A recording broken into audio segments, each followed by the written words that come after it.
A műsor támogatója a Hedó Kft. Az út, ami összeköt. Támogatunk a játéknet.hu. Játékok bombaáron a netről, akár másnapra.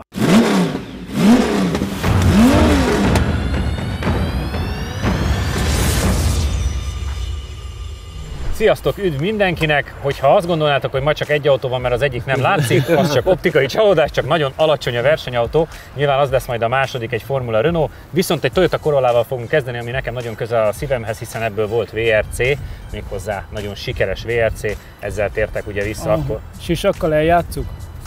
Hogy üljetek be sisakba? Nem, a Sainzosat. Ja, ne. Igen, mert ebbe a VRC-be, amire utal Csabi, dobta be a Molya a hátsó szélvédőn. Tehát elrakta a sisakját, csak nem nyitotta ki hozzá a csomagtért. Igen, ennyi volt a különbség. 500 méterrel a VB cím előtt elbukták a VB címet. Igen, egy erészírű. Nagyon sikeres VRC. Azért gondoltam. Egy egész szezon mínusz 500 méterig. Majdnem belőtték. János, mit kell róla tudni? Milyen verzió, ami itt ebből volt VRC, nem tudom, tudod-e? Utcára a legerősebb az 1.3 volt. 1.6 mű ez is 1.6? Akkor nem. Ez jó, hogy ott ülök.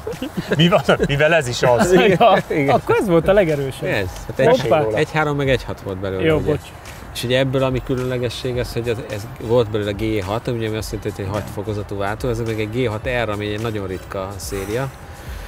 Ebben még pluszban persze van egy állítható futómű, hogy ne legyen pont G6R, de alapvetően ugye ez egy 110 lovas szívó 1.6-os. Ugye annó ez a 4A FM motor, ez talán még a garázsban, amikor a Corollát tudod, az A92-t magyaráztam, akkor ezt is magyaráztam, mert ott a nagyon híres motor az a 4A GE, és ez meg a kevésbé híres, ez ugye a kicsit ilyen ekonomibb motorja a Toyotának, de ebből nem volt már ilyen nagyon széthúzott verzió, kivéve a VRC vagy a versenyautó. Úgyhogy ez tudott lenni a legerősebb, ez a 110 lovas, de volt hozzá egy 6 fokozatú váltó, ami nem úgy 6 fokozatú, mint csomó gyártónál, hogy a végtelenbe kiforogna, ugye, ha lenne ereje, hanem itt gyakorlatilag majdnem azt hiszem olyan hosszú az áttételezés, mint az ötösbe, csak sűrűbbek a fokozatok. Tehát ezért én úgy tudom, hogy nagyon szerették, főleg külföldön ezeket a G6-okat. Ilyen nincs, valószínűleg a gyorsulási kicsit jobb, mert állandóan kapcsolgatni kell. Csabi, mit vársz tőle?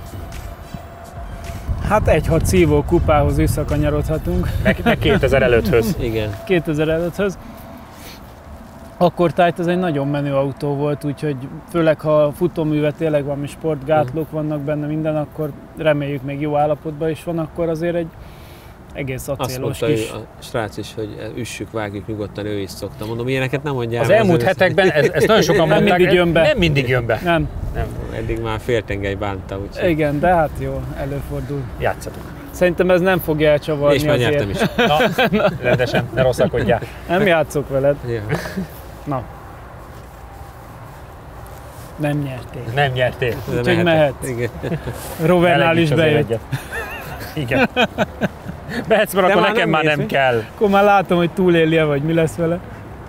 Akkor eleinte azt hiszem az 1.3-ashoz volt csak a 6 sebességes vált, vagy valami volt, ami nekem az rém lett. Én ennyire nem vagyok képbe ezzel a 2000-es Én ezt már akkor se értettem, hogy csinálok egy VRC-t, és akkor utána a legerősebb utcai ez a 110. Tehát a VRC projekt, amit akartak promotálni. Igazándiból akkor szerintem a VRC még nem arról szólt, de arról szólt, hogy értékesítsenek, tehát a Toyota Motorsport volt a fontos, de még talán nem annyira az mozgatta a csapatokat, mint most, hiszen sokkal több gyár volt, és nem azt érzem, vagy egyszerűen a Corolla Kaszni volt a legjobb arra is kész. Arra, méret szerint. Picit ezt gondolom, hogy persze, kommunikáltuk, hogy Toyota, de hogy azért akkor volt Ford, Subaru, Mitsubishi, Toyota, tehát hogy akkor sokkal több gyár volt benne, és nem annyira élesen arról szólt a történet, hogy ha nem adunk el emiatt X-el több autót, akkor abba adjuk a motorsportot, akkor a motorsport mást jelentett, mint ma. Én azt gondolom. Hát, vagy legalábbis nagyobb képet néztek így. Igen. Olyan szempontból, hogy a márka image építésre. Mert ha megnézed a Focusból is, azért a VRC időkben még az utcaiból ugyanúgy csak 1.6 volt. Igen. És ST meg RS csak jóval később jött. Igen. Hát mondjuk a régiből is volt az ST 170, meg elkezdődtek azok a dolgok. A ST 170 volt az első, igen. Jó, hát na. De a kilincse alapján... Figyeljetek, a lap timing matrica már most rajta van. Akkor ez egy jó kocsi. Az minimum 2-3 másodperc. Azt akartam, hogy akkor gyors is. Hát rögtön.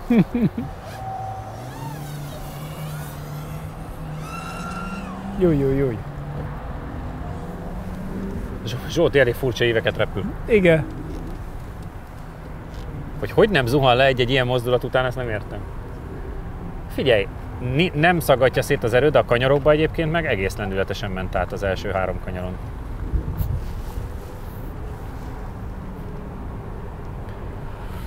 Nyilván itt a kanyarsebesség lesz a kulcs, mert azért egyenesben nem fog. Nem űrhajó, igen.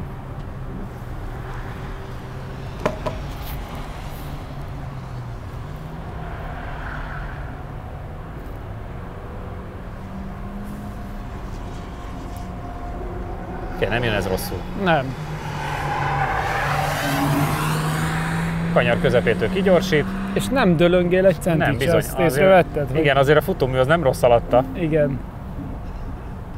Meg sem moccan. Jani bácsi áteresztette Telin.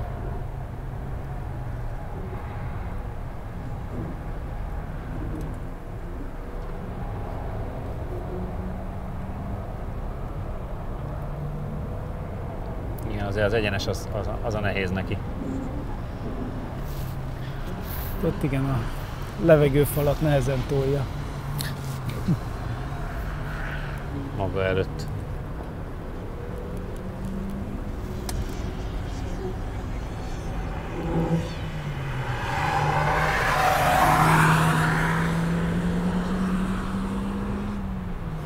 Nagyon kíváncsi vagyok. Nem ment ez rosszat.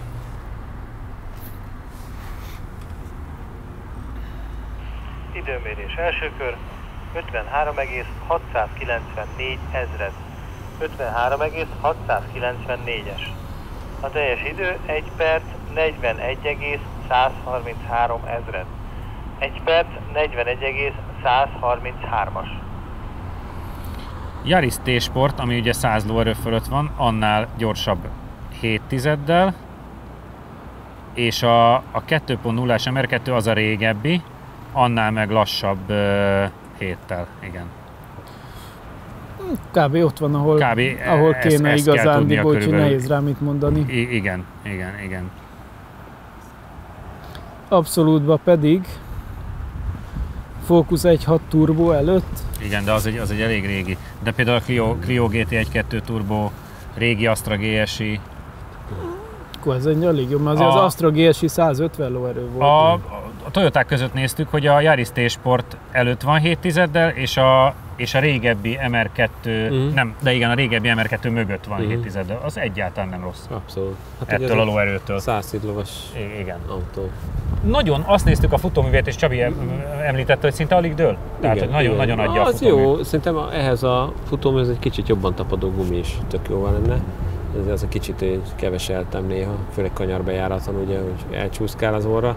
De úgy kellemes karakter, ugye 2-es üveghang, meg néha 3-as kell forgatni, de alapvetően 2-es üveghang.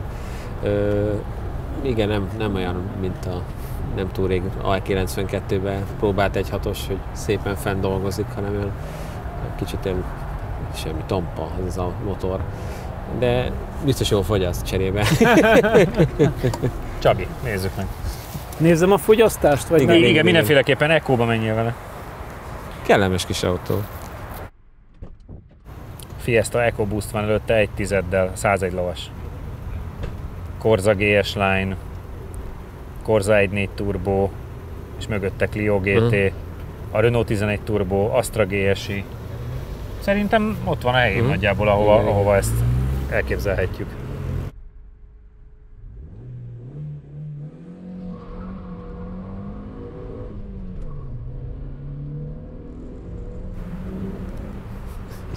Mindenki ilyen döbbenten néz egy 1.6-as Corollát. Várják a nagy eseményt. Igen.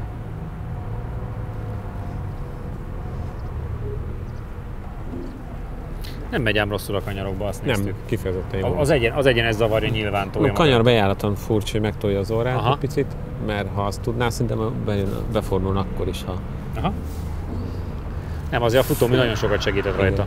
Féke is jó, a váltó is tök jó.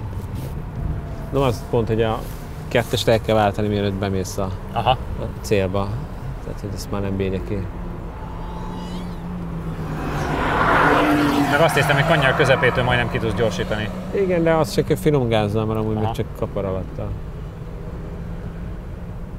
91-jel megy egyébként, nem olyan rossz.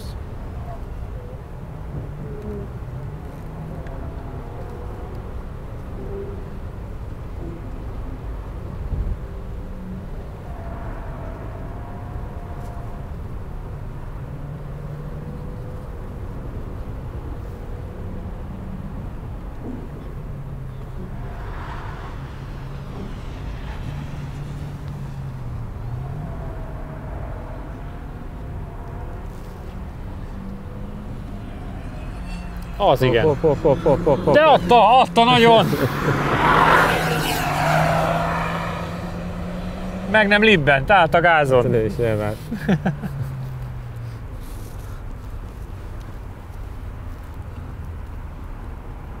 Időmérés. Első kör. 53,727 ezred. 53,700. 300? A teljes idő 1 perc 41,396 ezred. 1 perc 41,396-os. Ott kapott. Ott kapott már 3 tizedet. Azért. Ott már nagyon belassult. Nagyon. Hát ettől Igen, itt eldobtad. eldriftelte Ja. az előnyét.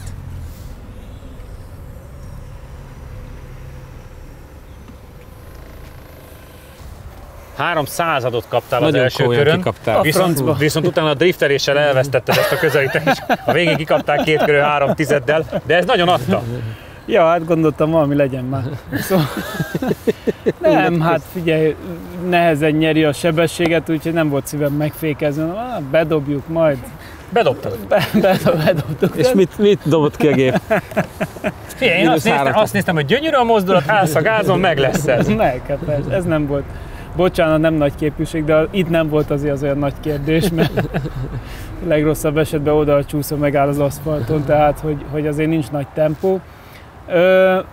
De viccet félretéve az látszik ebből is, meg egyébként is, hogy azért lehet egy picit a hátulját dobálgatni így a kanyarba. Igen, nyilván, ha jobban tapadna, akkor nagyobb ívsebességet el lehetne érni, azzal tudnánk gyorsulni, de így viszont lehet kicsit mókázgatni vele, annak ellenére, hogy elölhajt.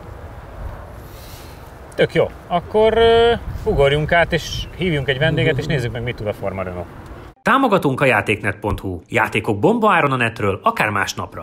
A műsor támogatója a Hedó Kft. Az út, ami összeköt. Megsérült a szélvédőd?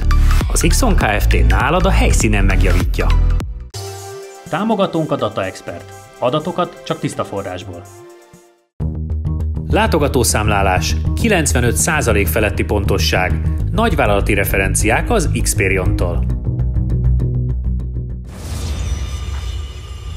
És itt van velünk Rónai Tamás, aki versenyzett ezzel a Formula Renault-val, ami ennel egyébként, hát ilyennek tűnő tárgyal már mentek a fiúk, csak az egy bérautó volt, ez pedig egy éles versenyautó, de jelenleg a Gender Racingnek felel a versenyzőkért, illetve versenyzőkócs, úgyhogy kezdjük először az autó bemutatás előtt ezt, hogy ez pontosan mit is jelent, mert mi tudjuk, de a nézők nem feltétlenül. Sziasztok, szeretettel köszöntöm a kedves nézőket is. Igen, amikor 2-3 évvel ezelőtt befejeztem a versenyzést, akkor arra a döntésre jutottunk tulajdonképpen a csapattal, hogy azt a megszerzett tapasztalatot, amit mi összeszedtünk, azt kellene veszendőbe hagyni, és nem foglalkozni ezzel a továbbiakban.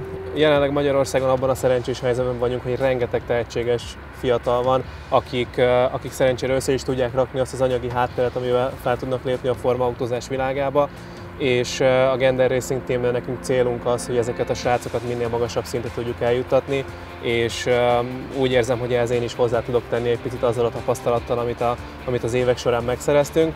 Szóval nekem a versenyek alatt tulajdonképpen az a feladatom, hogy szinte minden mozdulatokat nézem a srácoknak, én felelek azért, hogy mikor esznek, hogyan esznek, mit esznek, mikor melegítenek be a verseny előtt, hogyan rakják össze fejben a rajtot, az első 3-4 kört, leülünk, a belső kamerás felvételeket megnézzük, a pályát átbeszéljük. Tehát tulajdonképpen egy ilyen anyáskodó szerepben vagyok ott körülöttük, de nagyon élvezem, habár elég nagy felelősséggel járó feladat is az egyben.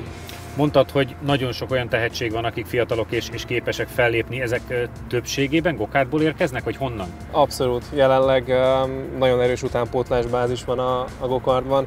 ezért is nagyon szeretek még mindig gokart versenyekre járni, mert amellett, hogy nagyon jó a hangulat meg az atmoszféra, jó látni azt, hogy ezek a srácok mennyire keményen dolgoznak a verseny hétvégéken, és mennyire szeretnének eljutni egy magasabb szintre, és ez látszik, hogy ezért mindent megtesznek, úgyhogy ezt mindig jó látni.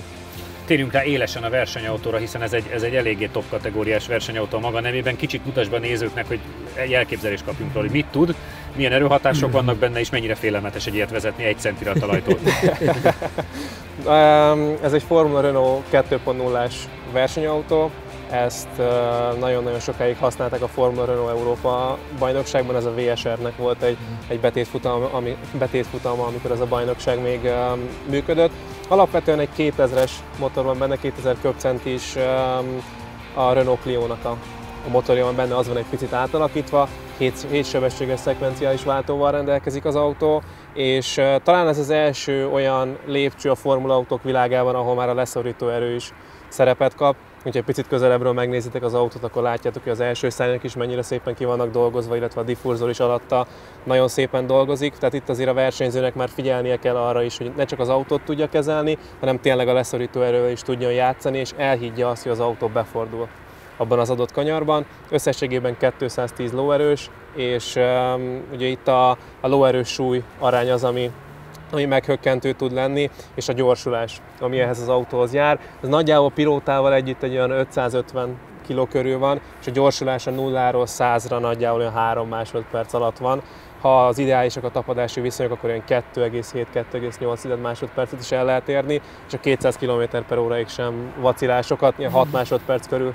Ott van 200-on. Milyen erők hatnak, miután te versenyeztél ezzel, milyen erők hatnak azért ehhez komoly fizikai felkészülés kell? Ez nem úgy van, hogy az utcáról beleülsz, az gyere cipóhan bekaplak. Nem, a versenyzők nagyon komoly fizikai felkészülést végeznek. Sokszor kapjuk meg ezt a kívülálló laikusoktól, hogy hát itt csak tekergetni kell a kormányt. Hát meg csak 200 lóerő, hát igen, tehát hogy az úgy alapvetően nem egy olyan jelentős teljesítmény, viszont azért ilyen 2-2,5 G erő már hat a versenyzőre, ami nem tudom így összefoglalni. Tehát egy utcai autóban nagyjából, hogyha valaki nagyon erőset fékez, akkor olyan 1,5 G körül hatnak rá az erők. Itt ilyen 2,5 G körül vagyunk, amikor egy olyan 160-170-es tempóval mondjuk elforduljuk az Alésit a Hungaroringen, tehát azért ott már tartani kell az autót, és tényleg nagyon komoly igénybevételben vannak a versenyzők. Van 2 nagyon felkészült, jó kiállású versenyzőnk, ilyen fiatal tehetségek, most jöttek gokártból. Tudom, hogy 2 nappal ezelőtt üléspróbázniuk is kellett, hiszen bele kellett őket ilyen cipőkanállal préselni. Mit vársz tőlük? Az, hogy vigyázzanak az autóra. Ez az én kedvenc autóm, tehát hogyha választani kell egy csapaton belül, akkor hozzám ez áll a legközelebb, de alapvetően az, hogy élvezzék ki, mert nagyon ritka az, hogy valakinek lehetősége van egy ilyen autóval bejönni, bár a srácok is már elég sok versenyautót vezettek, úgyhogy egy újabb trigóla talán a versenyautók listáján, úgyhogy sok sikert kívánok nekik. Csabi, mit vársz, hiszen azért vezettetek már ilyen autót, de ez egy picit jobban össze van rakva. Igen, tehát én azt várom, hogy azt a Formula Renault azért bőven felül kell, hogy múljuk. Ugye nyilvánvalóan azon is sok múlik, hogy a gumikat mennyire sikerül működésre bírni, mert sajnos azért picit hideg van. De biztos, hogy nagyon jó élmény lesz, hogyha kényelmesen ülünk benne. Szerintem beleférünk, már próbáltuk, úgyhogy szerintem az rendben lesz, és igyekszünk rá vigyázni persze. Jani? Tudom, hogy a nyitott versenyautók nem az én világom, igen. De azért ez csak egy kicsit lóg ki a fejed. Azt szoktam mondani, hogy a formautó versenyzők bolondok. De az a fajta tökösség, ami benne van, bennem nincs benne, ez be kell vallani őszintén. Tehát azért ott, amikor szabadon áll a fejed, és ugye bármi lehet, meg ennyire lennülsz, tehát nem tudom, bennem ez mindig volt egy ilyen rossz érzés. Ezt ugye vagy benne van az emberben ez a fajta vakmerőség, vagy nincs, hát bennem nem volt sose. Ettől függetlenül ugye ültünk hasonlókba, de abban ugye leginkább az volt az élményem, amivel mentünk volna, hogy abban én alig fértem el, vagy inkább nem fértem el. Most szerencsére ugye pont a műhelyünk melletti műhely, a Gender Racing műhelye, úgyhogy átmentünk a srácok, és ha mindent kivettünk belőle, akkor elfértem. Úgyhogy nincs benne pedálkormány, semmi? Nem, hát ilyen mindenféle betétet. De mondtam nekik, hogy annól a DTM autót is így vezettem, tehát ott is én a monokokba ültem bele, és tök jó, tehát engem ez nem szavar. Biztos, hogy én is arra törekszem, hogy az élmény legyen, tehát hogy az, hogy most kivautózni ebből szerintem lehetetlen. Ehhez formaautós rutin kell, aki tényleg a leszorító erőt már megszokta, egyrészt itt most annyira nem is fog generálni, de tényleg ez egy más világ, és másképp kell ezeket vezetni. Hát amire figyelnünk kell még majd ugye, hogy nagyon alacsony az alja, tehát hiába most úgymond fel van emelve, a kedvünkért. A kedvünkért, de azt messziről. Igen, tehát. Játszátok le, és aztán utána akkor az első pilóta az mehetne legíteni. Menjen!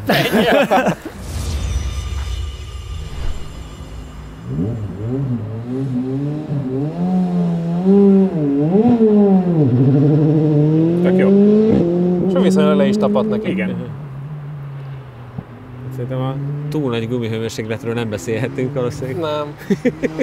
Nem, viszont az, tehát, hogy látszik, hogy érzi, hogy kell elrajtolni vele, tehát hogy gázzal azért játszott bőven az elindulás után. Egy pici csúszás már.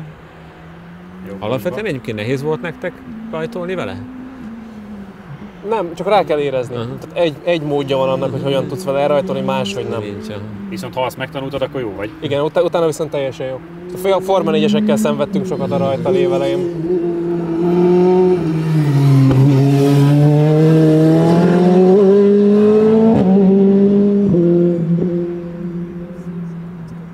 Micsoda?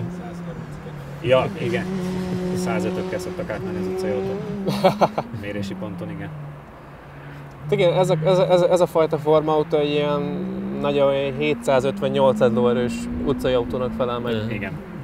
Az a szomorú, hogy olyanokkal is megyünk, és azok is csak 105-160 átmenési ponton. Igen, nem tudsz annyival befordulni egyszerűen. Igen.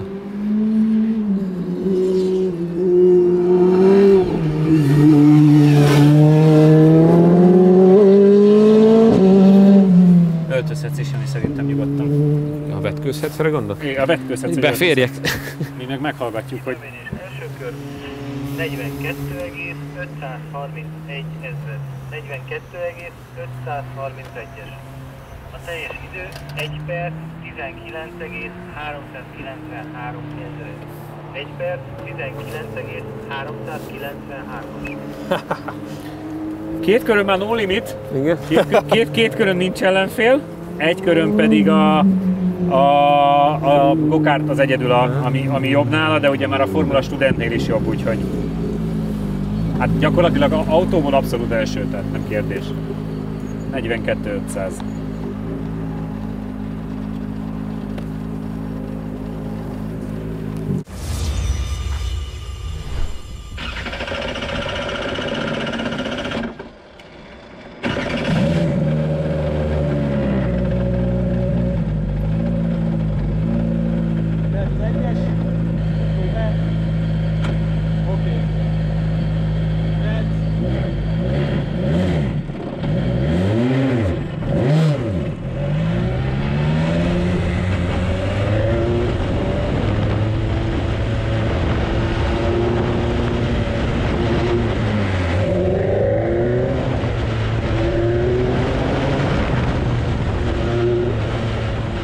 Csabi, hát én úgy fogalmaztam, hogy hozta a kocsi és te is az elvártat és a kötelezőt. Gyakorlatilag a KZ go-kart van előtte 3 tizeddel, de hát tudjuk, hogy ez nem autó, de még a Formula Student verziót is megveri, és 42.531-el az autók között vezet, 3,5 tizeddel gyorsabb egy körön, mint a Polo R5. Viszont két körön meg nincs is ellenfele, tehát két körön még a KZ-t is megverte ezzel az 1.19.393-mal. Több olyan autó van, ami egy körön megy annyit, mint ez kettő. Így tudnék fogalmazni.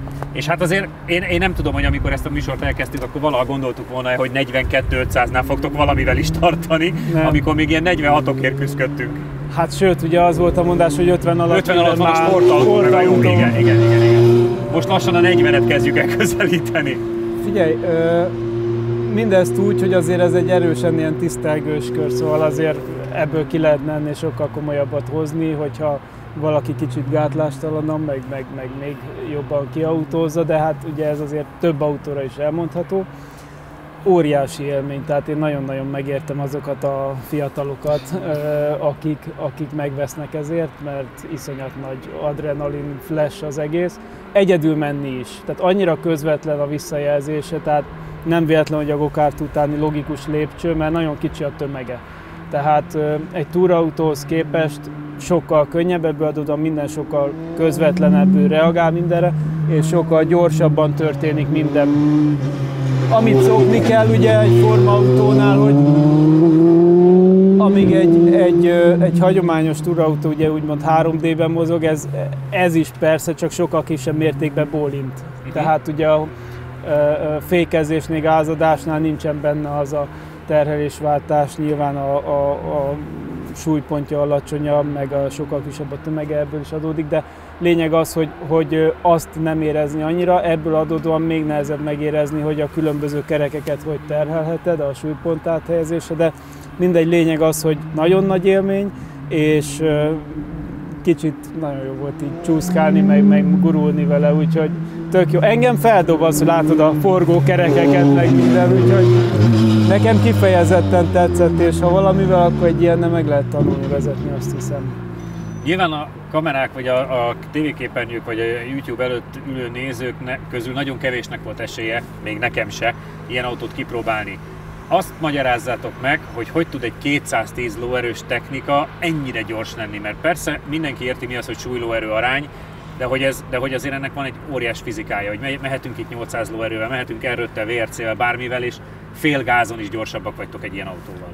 Persze, hát ugye egyrészt nyilván a súly, amit már mondtál, ugye a tapadás egészen más, sokkal alacsonyabb a súlypontja az autónak, kanyarsebesség sokkal magasabb, tehát mindenhol jobb, és a 210 lóerő az nem sok, mert ugye már egy alsó középkategóriás autóban is van manapság simán 210 lóerős, de egészen más.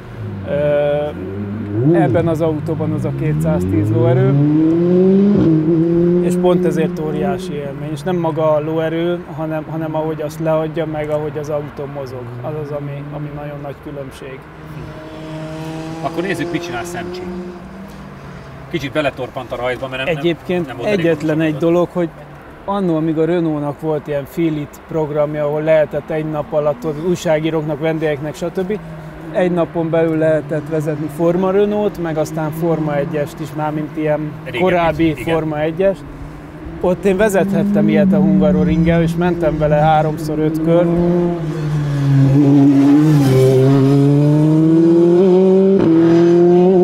És akkor nekem sokkal jobban tetszett ez a 2.0-ás Forma Renault, vagy az még nem ez volt, hanem egy-két évvel korábbi, mint az a herélt Forma 1-es, az az igazság. Ez sokkal közvetlenebb volt, és ezt hagyták szabadon, ezzel lehetett menni, és iszonyat élmény volt. Ugye a Forma 1-esben meg le volt butítva, hogy mindenki el tudjon vele menni. Az messze nem okol. Persze a gyorsulás, meg a váltási idő, meg minden az szenzációs abba, de mint vezetési élmény szerintem ez sokkal direktebb és közvetlenebb.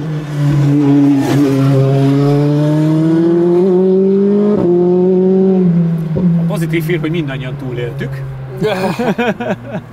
János kicsit beleragadt a rajtba, úgyhogy az első körre biztos nem lett acélos, de azért nyilván meghallgatjuk. 44,226 ezred. 44,226-os. A teljes idő 1 perc, 22,564 ezred. A második köre már majdnem meg a... 1 perc, 22,564-es. 1,7-et kapott az elsőn, és 2 másodpercet hát lehet az a rajt. Abban biztos a rajtok, azért mondom, a második kör az már majdnem jó. De javíts ki, hogyha te máshogy gondolod.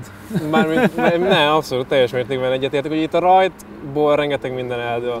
Tehát a pilóta dolgozik egész hétvégén azon, hogy minden jól összeálljon, csinál egy jó időmérőt, aztán odaáll a rajtra, és tényleg azon az 5 másodpercen múlik az, hogy kiteszik az 5 másodperces táblát, felvillannak a lámpák, és elalszanak a lámpák, és hogy azt hogyan rakja össze, ugye itt is látszott, hogy a rajtnál visszafulladt, hallottuk is ugye a hangját, és ez igazából onnantól kezdve megpecsételte az egészet. Egy jó rajttal rengeteg pozíciót lehet fogni, egy rossz rajttal meg akár a mezőny végére is vissza lehet esni, tehát nagyon-nagyon sok múlik rajta, és ezen a 2 körön is látszott, hogy ez egy mennyire döntő faktor az egészben. Ezért is mondtad, hogy az első 3-4 kör meg a rajta a legfontosabb, mert utána igazániból beáll a sor, és tudsz tartani versenyzőként egy tempót, ami tudod, hogy elég, vagy akár a csapat rád szól, hogy ez elég. Igen. De az első támadási 2-3 kör az az élet. Igen, alapvetően ott kell megalapozni az egész versenyt. Tehát, hogyha az első 3-4 kört az ember össze tudja rakni olyan profin, még nem azon van, hogy most akkor tapad-e az autó, vagy megbízok-e az autóban, hanem tényleg úgy tud bemenni, és ezen dolgozunk nagyon sokat. Mert ez egy olyan képesség a formautóban, amit nagyon nehéz megtanulni.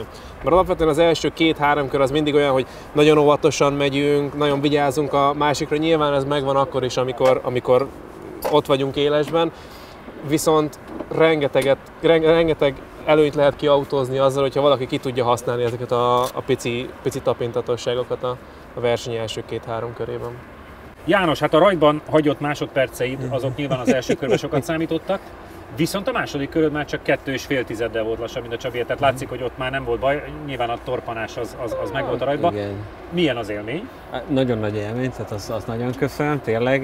Főleg úgy, hogy ugye van egy autósporttal foglalkozó műsorunk, tehát ugye ezek után, hogy beleültem, és én olyanokat is néztem, hogy látok ki belőle hátra, meg ilyen mindenféle bolondságokat, hogy beültetnék minden felügyelőt, aki marha okos.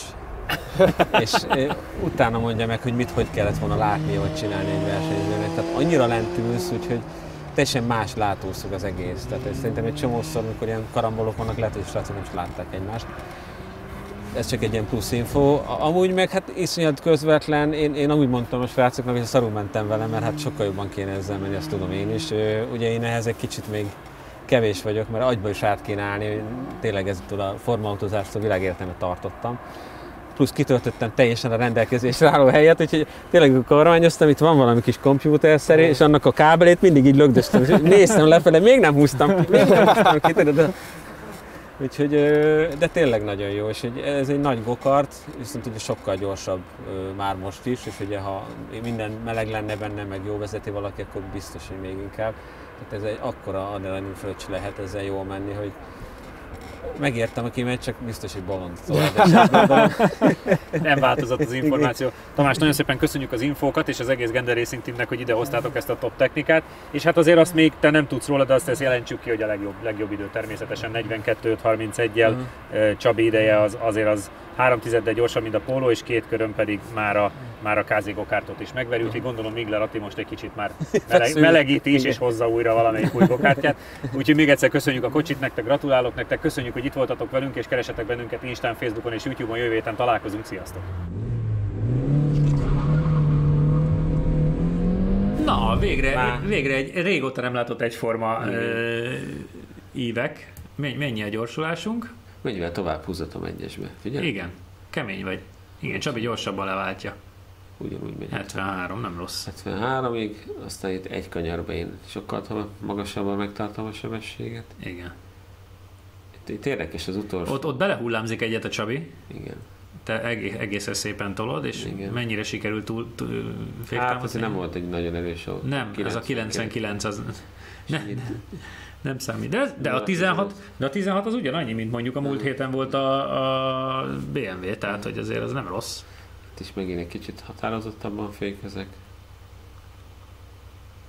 Érdekes, hogy tényleg viszonylag egyforma. Abszolút, ez nem egy rossz görbe. Kis kilengések, és itt is ugyanaz az utolsó kanyar. Erre szoktam mondani, hogy ilyenkor kiautóztátok azt, ami benne van a sztoriban. Nyilván az időkülönbség is minimális.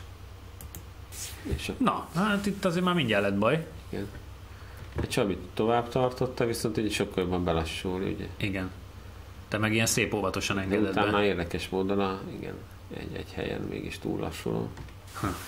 Ez ugye, amikor végigfordattad a barost, utána a jobbosba itt valami nem kóser. Viszont megint az egyenesben megint te forgatott tovább a kocsit, igen. Csabi megint korábban vált. Cserébe szokatlan módon először egyforma a végsebesség. Hát fél, hát ez... Igen. Sikán féktáv is hasonló. Meg a sikánon átmentett sebesség is nagyon hasonló. Igen, itt nem autóztatok óriás különbségekkel. Nem. Ez így jól néz ki. Tizedeken belüli. Jó? Érdekes, hogy itt is azért egy 1G fölötti oldalgyorsulás, itt bevillan egy pillanatra. Hát ahogy átrántjátok a sikánon, igen. Ha még nem tetted meg, most azonnal iratkozz fel a csatornánkra. Nyomd meg hozzá a kis csengőt, és így nem maradsz le a lap timing adásokról sem.